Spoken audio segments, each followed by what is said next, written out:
आज शिव महापुराण जी की कथा के क्रम में आज शिव महापुराण के कुमार खंड का आज 16वां अध्याय। इस अध्याय का नाम है शिव द्वारा त्रिशूल से गणेश का शिरच्छेदन। जब गणेश जी से शिवगण और देवगण भूत प्रेत पिशाच युद्ध में हार गए, तब वो सभी लोग शिव जी के शरण में चले गए। तब शिव जी ने विष्णु जी को बुलवाया और तब शिव जी विष्णु जी के साथ मंत्रणा करके उसके बाद शिव जी ब्रह्मा विष्णु और समस्त देवगणों को लेकर और समस्त शिवगणों के साथ गणेश के पास प्रस्थान कर गए। जब शिव जी गणेश जी के पास पहुँचते हैं तो पहुँचते ही देवगणों ने गणेश जी से युद्ध करना प्रारंभ कर दिया। तब गणेश जी ने अपनी लाठी के प्रहार से सभी देवगणों को प्रहार करना शुरू कर दिया। अब देवगण जितने थे और शिवगण जो थे सब गणेश की लाठी से चोट खा के कुंठित होकर भागने लगे। तब ये सब देखकर शंकर भगवान आश्चर्यचकित हो गए कि शिव जी ने सोचा कि देखो, एक तो ये बालक और ये सबको मार रहा है।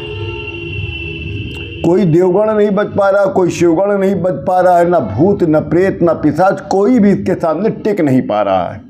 इसको अगर मारा जा सकता है तो छल से ही मारा जा सकता है, नहीं अगर छल से नहीं मारा गया तो ये सबका वध करता रहेगा। ऐसा सोचते सोचते शिव जी ने क्या किया, वो युद्ध भूमि के बीचों बीच में स्थित हो गए। जब शिव जी को सबने देखा तब जितने भी शिवगण थे, देवगण थे, भूत प्रेत पिशाच, सभी लोग प्रसन्न हो गए कि अब तो शंकर भगवान हमारे बीचों बीच आ ही गए हैं युद्ध भूमि में, अब कौन सा डर। तब गणेश जी ने, तब तक विष्णु जी गणेश जी के सम्मुख पहुंच गए। तब गणेश जी ने अपनी लाठी से विष्णु जी पर प्रहार कर दिया और लाठी लगते ही विष्णु भगवान ने कहा, हे शिव जी, ये बालक तो बड़ा तामसी प्रवृत्ति का है, युद्ध में ये दुराधर्ष है, इसे बिना छल से नहीं मारा जा सकता। अतः हे शिव शंकर, इस बालक को मैं मोहित करता हूँ और आप इसका वध कर दें। तब शिव जी की इच्छा से विष्णु भगवान गणेश जी को मोहित करने लग गए। जब विष्णु भगवान गणेश जी को मोहित करने लग गए तब जो पार्वती की माता की जो दो शक्तियाँ थीं जो प्रकट हुई थीं वो अंतर्ध्यान हो गई, अर्थात विलुप्त हो गई।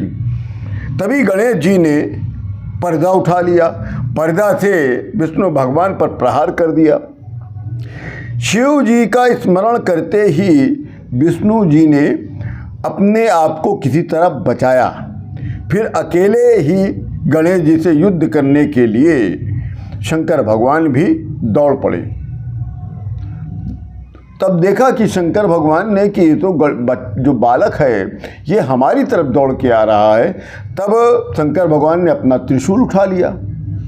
जब शंकर भगवान ने अपना त्रिशूल उठा लिया तब गणेश भगवान ने शंकर भगवान के त्रिशूल पर वार कर दिया, जिससे शंकर भगवान के हाथ से त्रिशूल छूटकर गिर गया।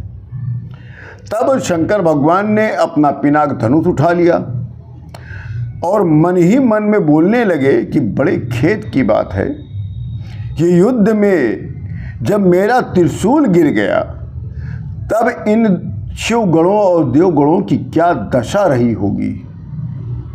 गणेश की पर्दा के सामने समस्त देवगण और शिवगण दसों दिशाओं में भागने लग गए।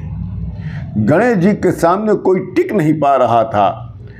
विष्णु जी ने गणेश जी की पराक्रम को देखकर प्रशंसा करने लगे, कहा कि हे भोलेनाथ, ये बालक महाबलवान महावीर है और महाबुद्धिमान भी है।